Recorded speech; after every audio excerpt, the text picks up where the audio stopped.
Have you ever been stuck in French trying to say this one, not that one? Or maybe you've puzzled over how to say my book versus her book.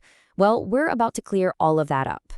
In this explainer, we're going to master the two types of adjectives you absolutely need to point things out and, claim them as your own. So let's dive right in. We've all been there, right? Staring at two options, trying to make a choice. This super common question actually highlights something we need to do all the time. Be specific. And in French, getting this right is all about choosing the right tool for the job. Today, we're going to find out exactly what those tools are. Okay, so our first tool in the toolkit is what grammarians call demonstrative adjectives. But honestly, just think of them as pointing with your words. It's that simple. They're the words you use to answer the question, which one, and help you single something out from a crowd. Yup, these are your go-to words for getting specific. This, that, these, and those. They immediately focus everyone's attention. Now in French, they follow one golden rule, and you gotta remember this. The adjective must agree with the noun's gender and number. So what's the most important thing to know? Your noun. It all comes back to the noun. It really breaks down pretty simply. Check it out. For a masculine singular noun, like livre, you use ce. For a feminine one, like lump, it's cette. And here's the best part. For any plural noun, masculine or feminine, it's always c'est. That's it. Ce, cette, c'est. Those are your three basic forms to get you going. Right, I can practically hear you thinking it. You've probably seen another form floating around, cette, spelled C-E-T. So, is it masculine? Is it feminine? Where on earth does it fit in? Don't worry, let's clear that little mystery up right now. Okay, so cette is still masculine, but it's a special form that's only there to make the language sound better. You see, French really, really dislikes it when two vowel sounds clash back to back. So to avoid that awkward sounding cette hauteur, they just pop a T in the middle to smooth it out. Cette hauteur. See? It's all about the flow. Let's look at this side by side. On the left, ce livre.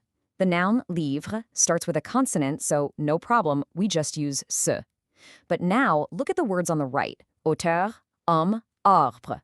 Since they all start with a vowel sound or that silent H, ce magically transforms into cette. It's just a little fix for pronunciation that honestly becomes second nature once you get used to it. All right, you've got the basics of pointing down. But what if you need to be even more specific? Distinguish between this one right here and that one over there?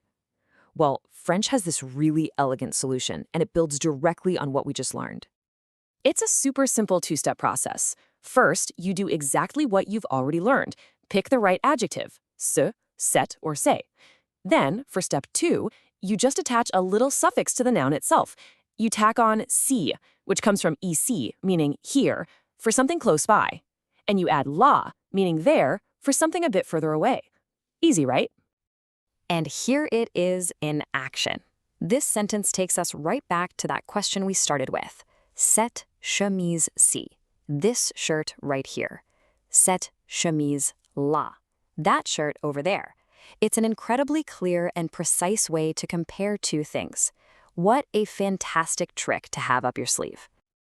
All right, we've totally mastered pointing, so let's switch gears and pick up our second major tool, possessive adjectives. These words are all about clarifying ownership and relationships. We're talking my, your, his, our, all the words that answer the question, whose is it? And, surprise, surprise, just like before, these adjectives have to agree with the noun they're describing. So for my, you'd use mon with a masculine noun like ordinateur, but ma with a feminine one like vie. And for anything plural, you use mes, like in mes cousins. The pattern holds true for your too.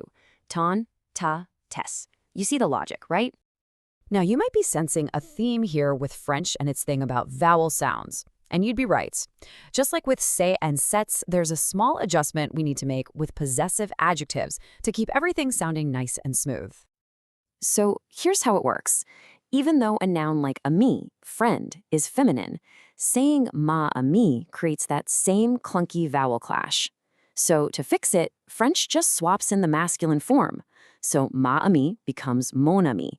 Ta amiche becomes ton amiche. It might feel a little weird at first, but it's all in the service of making the language flow beautifully. Okay, this next part is probably the single biggest trip up for English speakers learning French. When you see the word sont, Does it mean his or her? The answer is, it could be either. But hold on, don't panic. There's a very, very simple rule to figure it all out. This is it. This is the fundamental difference. In English, our adjective agrees with the owner. We say his book, her book. But in French, it's the other way around. The adjective agrees with the thing being owned. It doesn't matter one bit who the owner is. All that matters is the gender and number of the noun itself. Let's look at some examples. The word roman, or novel, is masculine, so it is always son roman, whether it belongs to a man or a woman. Pièce, a play, is feminine, so it's always sa pièce. And conte, fairy tales, is plural, so it's ses contes. The rule is simple, just keep repeating it. Look at the noun, not the owner. So, let's bring it all home. We've just added two incredibly powerful tools to your French grammar toolkit. One for pointing things out, and one for claiming them. They might seem a little tricky at first, but as you've seen, they both follow some very clear and logical rules. So let's recap real quick. Demonstratives, they're for pointing. You're going to use forms like ce and cette, and you can add si and la for that extra bit of clarity. Possessives, they're for owning. You'll use forms like moi and ton. And the absolute key is to remember they always agree with the noun, not the owner.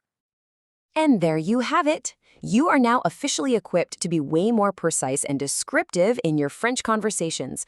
You've got the tools. The only question left is, what are you going to point to? What are you going to claim using your new skills? Thanks for joining me.